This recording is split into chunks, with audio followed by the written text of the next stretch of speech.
There's the Kestrel above my left ear.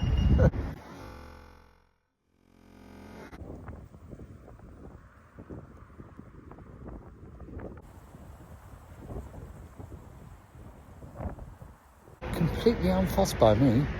It's only about 2 metres away.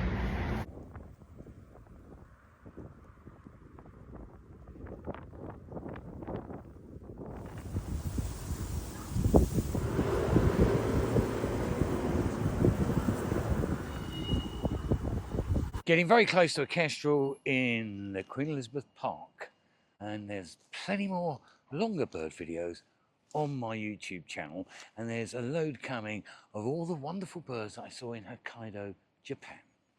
So check it out.